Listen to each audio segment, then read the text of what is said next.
Stanislas et Idriss unissent leurs forces, la traque d'Hubert commence. Plus belle la vie 22 janvier 2026, épisode 503.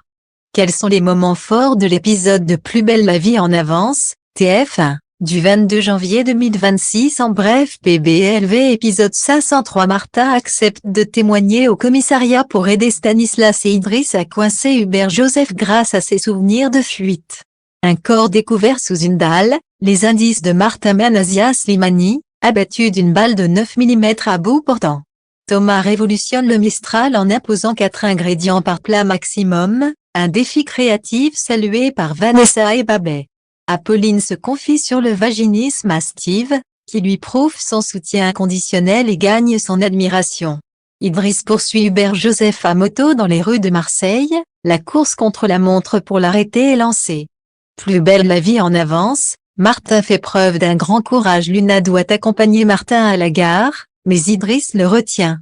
Il lui explique que grâce à lui, il y a une chance de coincer plus rapidement Hubert Joseph. Martin accepte de témoigner au commissariat auprès de Stanislas et Idriss. Le but est de retrouver le corps qui a été enterré, ce qui serait une preuve de pluie contre Hubert Joseph. Martin se souvient que lors de sa fuite, il a marché dans l'eau, ce n'était pas très profond. Idriss et Martin retournent sur les lieux pour tenter de faire remonter les souvenirs du petit-fils de Luna. Il se rappelle d'un bruit de fond. Idriss comprend qu'il cherche une dalle de béton. Charlotte est appelée sur les lieux, Asia Slimani a été abattue à bout portant. La balle n'est pas ressortie. Charlotte va tenter d'identifier l'arme. Plus belle la vie 22 janvier 2026, Thomas fait sa révolution. Thomas annonce à Barbara et Aya qu'ils vont limiter leur marge. Le but est d'avoir 4 ingrédients maximum par plat. Aya trouve ça intéressant, ça va faire appel à la créativité.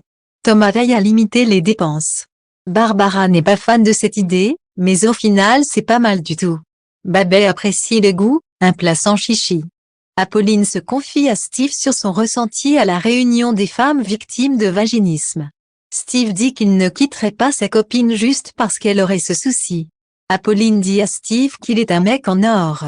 Thomas remercie Vanessa de l'avoir sorti de sa zone de confort et d'avoir cru en lui. Le mantra de Thomas au Mistral, c'est simplicité. Vanessa lance un bravo Thomas, il est aux anges. Luna dit à Martin qu'elle est fière de ce qu'il a fait. La balle est à 9 mm, le but est de savoir si Hubert Joseph a utilisé son arme.